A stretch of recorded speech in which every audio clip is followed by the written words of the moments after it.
Hi, today it's a beautiful winter's day, so I'm going to show you, well, Phil actually is, our local fruit tree enthusiast, is going to show you how to prune apricots and apples, pears and plums. And the principle is the same, no matter which fruit tree you're pruning, the actual principle remains the same for both pip fruit and stone fruit. So we'll just let Phil get on. He can show you how to bring down the tops, the sides, take out the weak shoots. So we'll let him get started and I'll just chat to you as he does the work. So here we are starting on a plum tree, and Phil is just going to thin out quite vigorously some of the branches that are just where it's just too congested to let in some light. We'll do another one in here that's a bit old and gnarly. This branch here hasn't produced much last year, so he's going to take that one out also. You can see on this branch that it's just become really unproductive because it's far too cluttered, and really it's not going to be producing anything for you next year.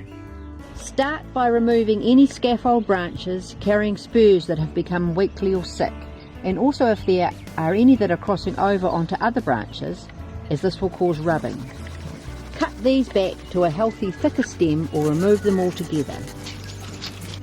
Make sure you do your pruning on a nice dry day, hot and sunny, and paste with pruning paste straight after. This will ensure that there's no disease gets into your cuts. Reduce the height of any leading shoots and cut back the side branches to channel sap into the buds lower down. This encourages stronger, thicker main shoots. We are pruning an espalier tree here. But if you are pruning a freestanding tree, follow the same principles and stop from time to time to see how you're going. As apart from encouraging the tree to produce fruit, you're also pruning to ensure sufficient light and that air enters, as this will encourage fruit to set and reduce disease. So with this tree, Phil is taking out all the very heavy summer shoots that are going to be way too tall next year for us to pick the fruit on. He's bringing and reducing the whole bush down to a height that we can easily pick without the use of ladders. All these whippy shoots grew last summer, so you can see how vigorous the trees are. You can shorten them back and ensure you take off any crossing branches, as these will only rub. So here we have the classic crossing branches. This is an old branch that will be less productive, and here is a nice new branch that we're going to keep. So Phil will take off this old branch right at the base, and we'll keep that nice new branch that'll be far more productive this year. So here we have an apricot that would actually fruit right up there on those long spurs, but because we won't be able to reach them to pick them, Phil's shortening them down and they will fruit lower down. These older spurs will fruit really well this year, so we're just going to keep them intact.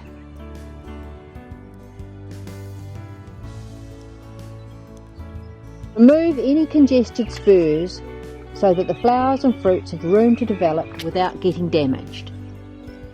There we go, that's just opened it up a bit.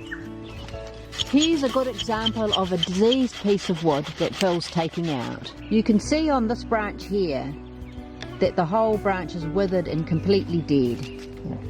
And over here, last season's wood that we've shortened back and will fruit and flower well this year. Yeah. Over here, we've got older wood that we're just not going to touch because you can see how well that is butted up, and it's going to fruit brilliantly for us this year. All old spurs that will still fruit.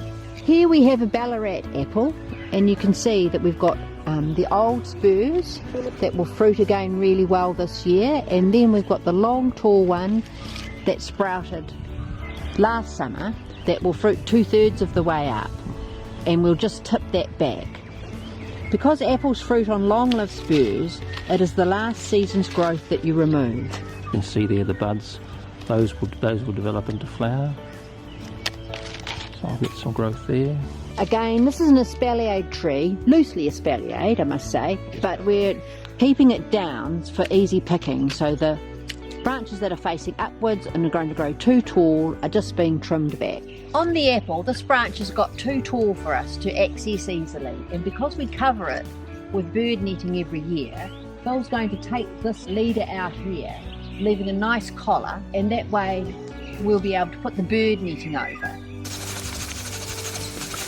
So here we have what is called a collar.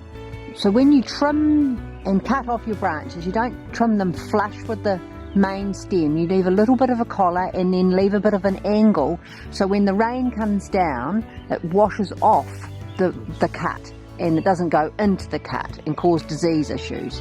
And remember, always dab with pruning paste afterwards. So that's the basics on fruit pruning. And don't worry too much, you can't go too far wrong. And they're very forgiving, so if you get it a little bit wrong this year, they'll sure grow for you again next year and you can try again. Just remember, always prune on a lovely sunny day and when the forecast for the next few days is dry. And do remember, always put the pruning paste on straight afterwards. That'll seal the cuts and stop any disease getting in. For best practice, once you've finished pruning and you've done your pruning paste, if you can give them a good spray with copper and oil, and that will set them right the way through winter and keep the bugs away. Happy pruning!